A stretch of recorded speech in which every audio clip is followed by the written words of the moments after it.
Hello, everybody. Welcome to another episode of the Business Spotlight. I am Scott McMeans with Action Coach. I'm here with Ryan Cole from Paul Davis. And what I do today is get a chance to dive into what makes Ryan Cole and his franchise of Paul Davis so unique and so special. But before we get into those details, I want to turn the microphone and the camera over to Ryan so he can tell us a little bit about himself, a little bit of his story, and how he got to be where he is right now, sitting in that chair talking to me. So, Ryan, welcome to the show.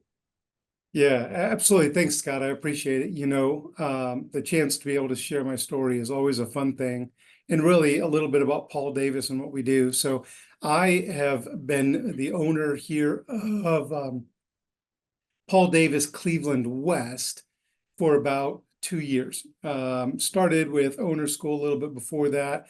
And so it feels like it's been about 2.5 years because we had a lot of training, certifications, regulatory certifications with the EPA and things like that to accomplish before we were allowed and approved to actually be able to purchase the franchise.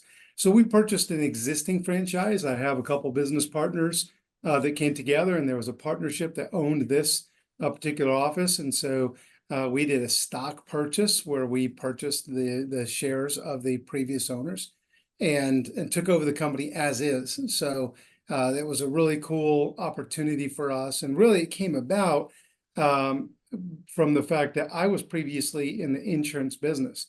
So Paul Davis, for those people that don't know, we like to say we're your best friend on your worst day. We do a restoration. So ideally, we're called the property restoration experts. That's our tagline, if you will. And the property restoration experts really defines quite a bit. The property word says who we work with. We work with people who own property, commercial property, residential property, both. So anybody who owns property, we're restoration. So that means we do mitigation, remediation, and the reconstruction. So when people have water in their basements or have had a fire and that needs to be cleaned and prepared, and then maybe there's some reconstruction that has to happen, we're involved in the entire process from the beginning to the end. And then we're experts at it. Those certifications I was referring to earlier take a long time. We have the majority of our staff has at least one type of certification, whether that's fire and smoke remediation, applied structural drying, water remediation, mold, or antimicrobial is the more politically correct word that we like to use because it's not just mold. But all those different things, trauma certifications, trauma site cleanup. We have specialty designations for all those different things, and we do everything within that. So there's quite a bit that Paul Davis does. Obviously, there's some things that we can talk in a little bit about how that maybe is special for us. But that's in a nutshell what we do. And we are Paul Davis of Cleveland West. We are one franchise of 360 plus franchises in North America. Wow. When we're recording this, Scott, this is just on the heels of some major catastrophe to put it in perspective for people that might listen later, where Hurricane Helene came through, really widespread damage down in the North Carolina area in particular, and East Tennessee, as well as some areas in Georgia and obviously Florida and things like that. So we have, I'm proud to say that we're part of a network of independently owned franchises that has over 400 people in that region right now working and responding, trying to do what we can to be able to help. So 35 to 40 different franchises outside of the franchises that are in those regions. We have lots of franchises in those regions, but some of those people, some of our own people need help right now. So we have Sure. a lot of people from outside that area, that bubble, that have people on site right now. So it's neat to be kind of part of that type of a network. Absolutely, Ryan. It sounds like there's a much bigger emphasis or a much bigger picture that Paul Davis takes other than just their local locations, right? So how Yeah. many times do you get called on, or are you going to go down to North Carolina? How often does Paul Davis call Yeah. upon other people to come in and help out in situations such as what we've seen it with Helena? Well, that can really depend on Yeah. the scope of it. So here in the Cleveland area, a great example would be last year in July and August, we had some really, really torrential rainfall, similar to Mhm. like what happened down there, but it really impacted some of the communities on the west side of Cleveland, like Bay Village and Lakewood, some Westlake. Some of those, communities had sewer and storm drain systems that were not originally built for the size of the population, and so they became overwhelmed with the amount of rainfall that came down, Yeah. and we had entire streets in Bay Village where 25 houses and every house had a truck in front of it. They had carpet out on the curb, Oh, and it wasn't just us, it was, other companies that are within our industry as well. And it was just amazing to be able to see. And that's what you're getting in the South. And it's going to take weeks and weeks for them to respond. But locally, that was what we would refer to as a spike event, because it wasn't what the insurance industry would call a catastrophe, because the volume of claims wasn't high enough for them okay. to consider it catastrophe, right? Because that's the threshold, is when the volume of claims by dollar meets a certain point, the insurance companies will declare that a catastrophe. But that doesn't mean it's any less catastrophic for us here if you live in Bay Village or you live in Westlake, or a Yeah. month ago we had some tornadoes that came through the Cleveland area. And so there were certain communities and Valley View and things like that where the damage was very, very Yeah. significant. Significant. So in those types of spike events last summer, we actually called on offices from Chicago. We had a couple offices from Chicago and one all the way from Milwaukee that sent crews with trucks loaded full of equipment. And we just basically said, hey, these streets, these communities, this zip code, this is all you. You handle everything in that zip code. And it's just because the amount of volume is beyond our individual capacity in that point in time. Sure. And that's saying a lot. I mean, we have over 450 different air movers alone, not including dehumidifiers and air scrubbers and things like that sitting in our Right. shop ready to go. So, we can handle quite a bit here. And typically we'll have over 350 active jobs in our system at any given Wow. time. That's just, So I was from going our to local. ask, I don't think many people understand the Yeah, significance, the significance of what you do. One, the comprehensive breadth of services that you actually provide. You went through them in the beginning, but when you start talking about catastrophic or spike events like you did, and we're, yeah, we're, we're narrowing in on this street in Bay Village or these homes in Valley View, whatever the case may be, what you can do when you show up at somebody's doorstep, again, being their best friend on their worst day, there's right. a lot more to it. So, how many trucks do you have at Cleveland West? How many technicians do you have? I think you mentioned over 400 air handlers, but how many Yeah, yeah, people are on the ground doing the work that you do? So people have an understanding of, okay, this isn't a one-off situation. This happens every day. yeah. There's there's catastrophes at your house because your pipe broke, your washer leaked, whatever the case may be. So I'm curious, how big is your organization and what's the breadth of geography that you cover? Yeah, we can really handle, let me handle that first. Geography is the easiest one because there's two franchises for Paul Davis in the greater Cleveland area. And both franchises, ours is Paul Davis of Cleveland West, and theirs is Paul Davis of Cleveland Metro. And their Okay. office is over on the east side suburbs. So interestingly, John and Nick, a couple gentlemen that bought that franchise within 5 days of when we bought our franchise. So, and it was also a pre-existing office. So the entire Cleveland market turned over within that 5 days. And that's where, some people might see us down with the Guardians. We did a Mhm. sponsorship with the Guardians, and so we're involved with what's going on right now in the stadium.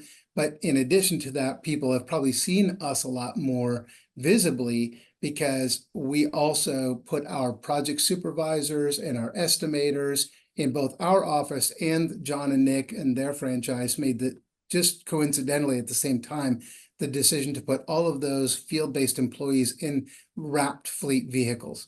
So you'll see pickup trucks and Mm, SUVs and smaller vehicles all over the place. And those are our project managers, if you will. Those are the guys that are out there supervising the project, making sure things are happening at the same time. Internally, we have about 40 employees in our office, and the East Side office has about 40 employees in their office as well. So there's about total manpower just in the Cleveland area, about 80-ish employees. We also have an office, a friend of ours owns a franchise in Youngstown.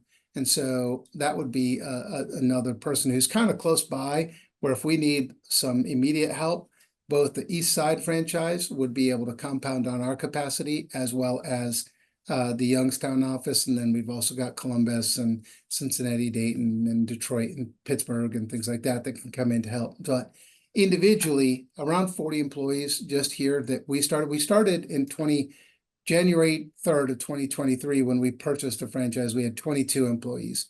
And so we've grown that staff to about 40 here within the last year and a half. We have 5 different, we'd call them production vehicles. They are like Ford Transit type trucks that are loaded up with equipment and supplies and materials. We have 2 pickup trucks.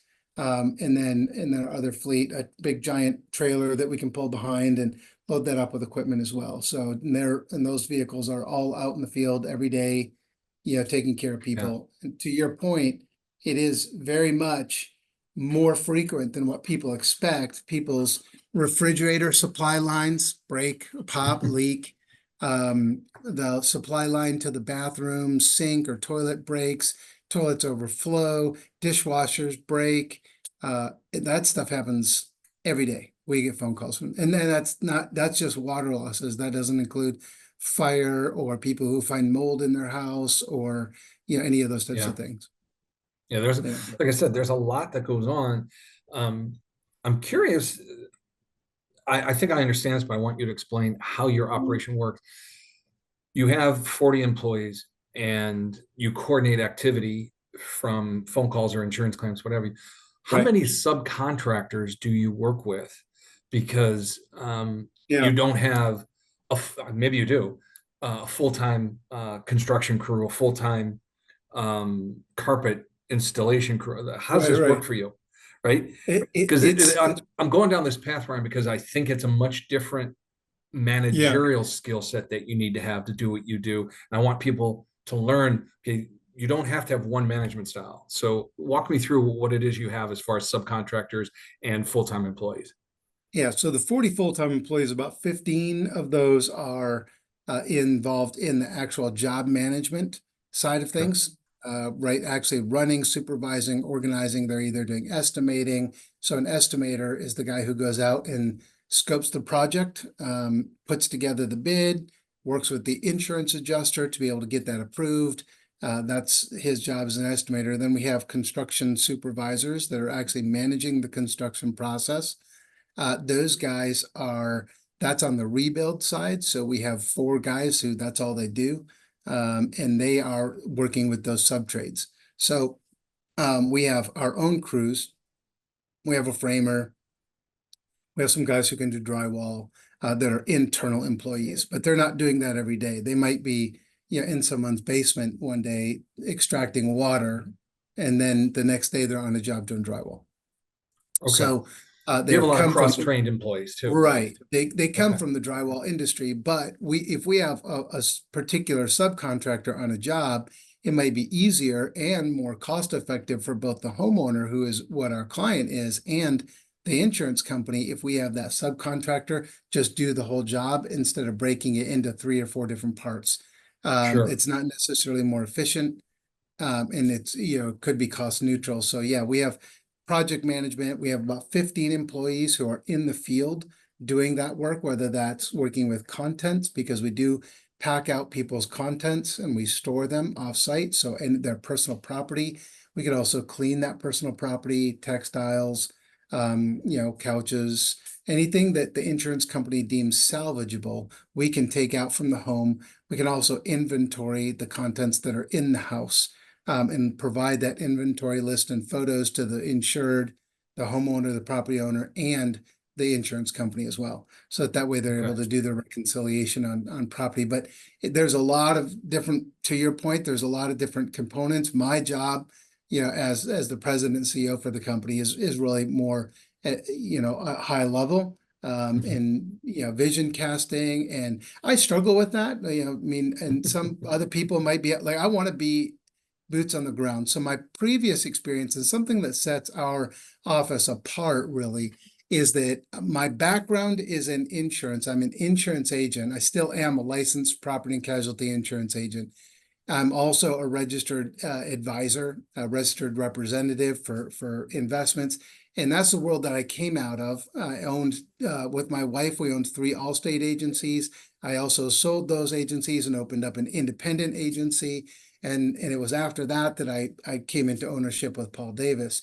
Understanding the insurance process makes my Oh, ability to be able to lead a little bit different than somebody who maybe owns a Paul Davis and came up through Paul Davis as one of those production technicians, as a project oh, manager. It's not I would a imagine. better or worse, it's just different. Well, you have a chance to navigate the revenue side better than somebody who doesn't have that experience dealing with insurance agencies to get your your invoices paid. I would assume that's one of Sure. the Yeah. biggest Yeah. challenges, right? Yeah. So Yeah. Understanding how that works is always important, because the yeah, client, the homeowner, is our client. When we sign yeah, a work authorization or a contract to do work, that is signed with the property owner. So whether it's a commercial building or a residential building or individual home, that the person who owns the building is our client. That's who we're doing the work for. But the yeah, money is coming from the insurance company, which is also where we're kind of a weird, like, construction related industry, because a lot of times, depending on what type of construction you do, you might have different swings with seasons, and we don't. We're like solid all year long, because people's pipes break right. in June Things just happen as all the much as they time. do in December, as they do in August. So, and people have fires, they'll have a small kitchen fire or a basement fire or an attic fire just as much in January as they do in August. So we have pretty consistent work all year round. Yeah, I would think maybe the Christmas holiday or right after the Christmas holiday with Christmas trees would be a lot of fires, right? Yeah, it's actually more so October, November, like this time of the year, when people their furnaces kick on for the first time, and they start Oh, closing up their homes and stuff like that. So fall, I would say, is known as okay. fire season, which I think I'd have to double check, but I think like fire prevention month is either September, October, or something like that. That would make Yeah, sense. yeah, Would make sense. So, Ryan, what I want to talk about, what have you learned? Now you've owned varying companies of different yeah. scale and different industries. Now they're a little bit connected, right? Because you've gone from insurance into an insurance funded Claims. organ group, right? Yeah. So, what are some of the biggest lessons that you've learned as a business owner and the leader of a team? So that's interesting. So when I started and I was in the insurance business, I had a handful of employees, and they teased me sometimes that I was the IT guy. I was also the janitor.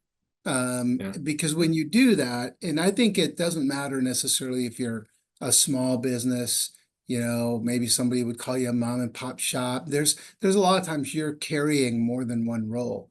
And even Hmm. though I'm with a bigger company, we have more revenue now, I have a tendency to want to be very directive in my leadership style on certain things, and be very delegative on and other things.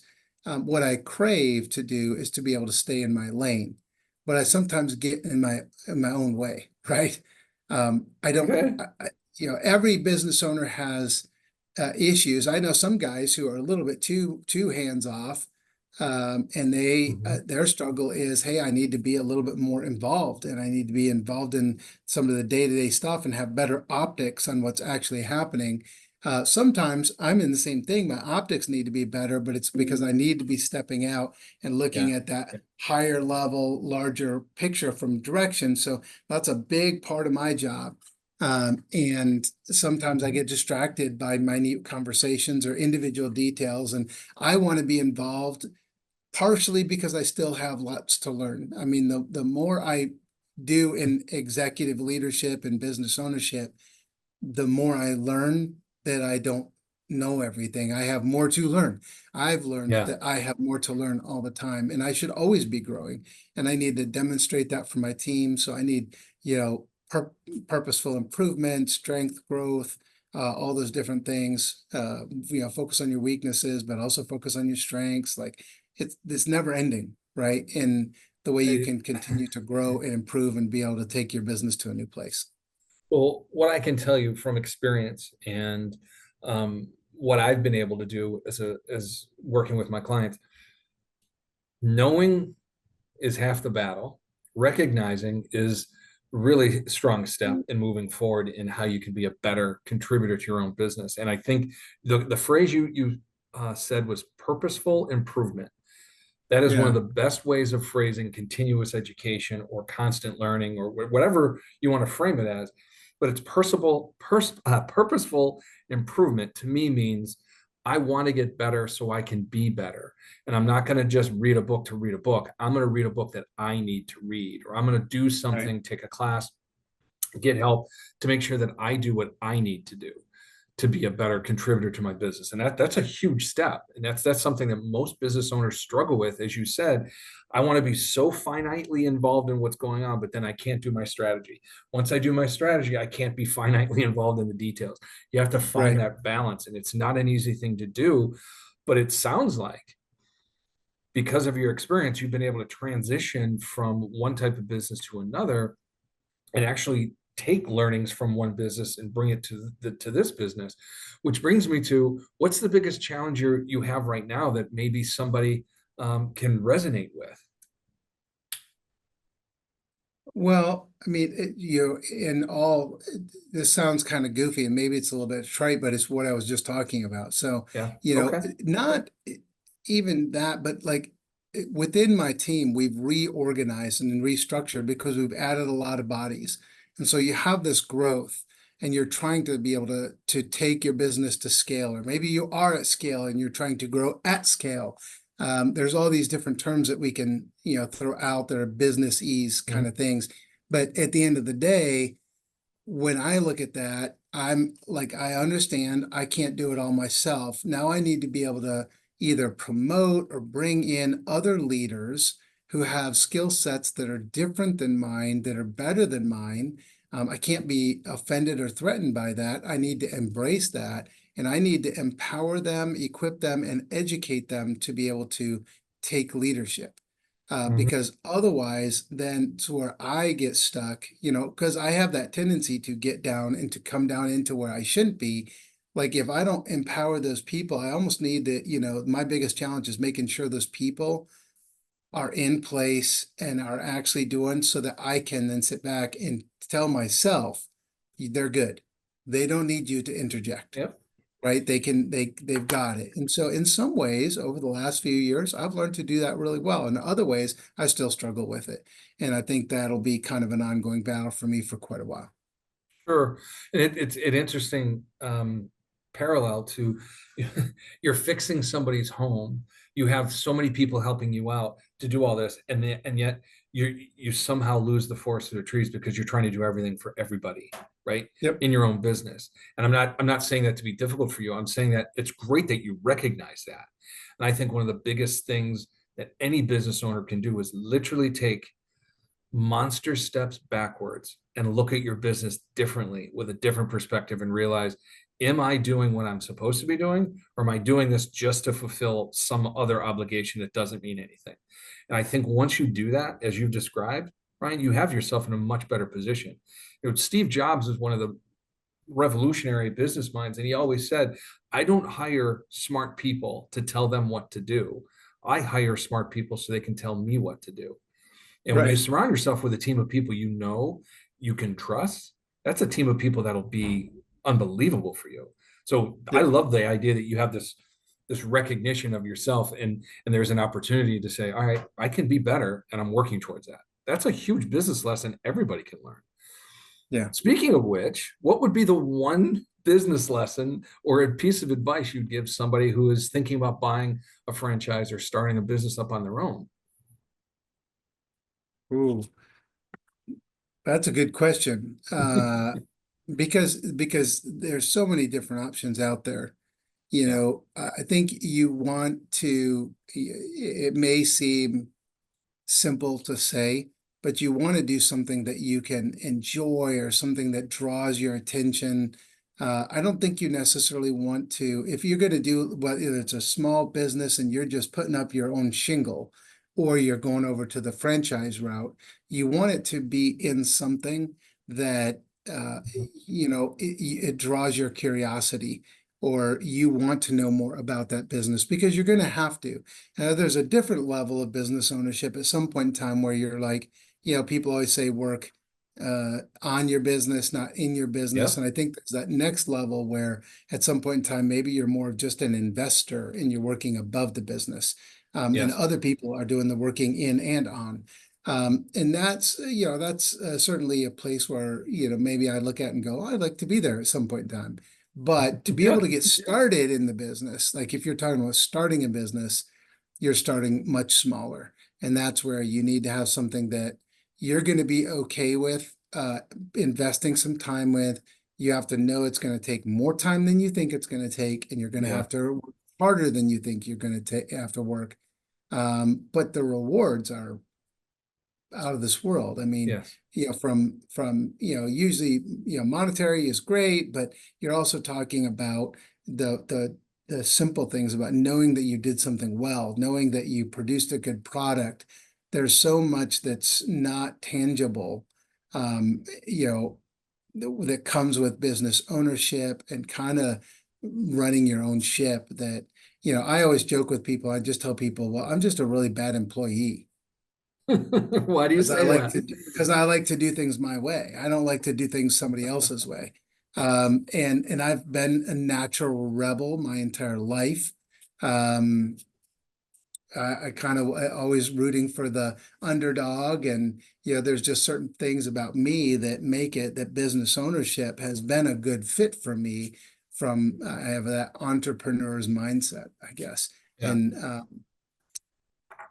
but with franchises, the great thing is there's a lot of instruction, and Yeah. they help you. If you find a good franchise, it shouldn't just be you're getting their name. I would say you want to look for a franchise who's actually going to help you do what you're supposed to do. It's a great point. It's a really good piece of advice as well. I think there's a lot to be learned with your statement of, I'm just a bad employee. And it's almost like a really good question to ask yourself. Am I a bad employee? And what I mean by that is, do I want to do things my own way, or do I think of a better way to do something and I can do this on my own with my own team? If that's your thought process, you should really think about entrepreneurship. You really should, Yeah, right?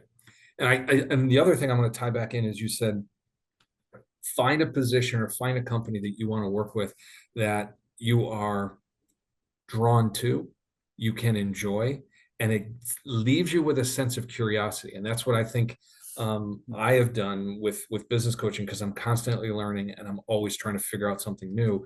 And then I draw it all the way back to purposeful improvement. You have found an opportunity, Ryan, where you are constantly learning and figuring out ways to do things that are going to be better for not only Paul Davis, Cleveland West, but better for you and your wife and the life you want to lead. So this is outstanding stuff. Are there any other thoughts that you have as far as, advice to somebody that's thinking about starting up a business? I don't think so. I mean, I think you soaked them all out. That's I'm a fantastic. big void All right. now. No, this is good. And I appreciate you being on the show. I think there's a lot of lessons here. And we kind of summarized them at the end here. My thought is, if you're looking for an opportunity to have a bad employee make their own business, you just gave everybody the roadmap to do it. So thank you for doing that Yeah, for us. I absolutely. appreciate it. Thank you. Yeah, we'll talk to everybody again on the next episode of the Business Spotlight. Thanks, Ryan. I appreciate it.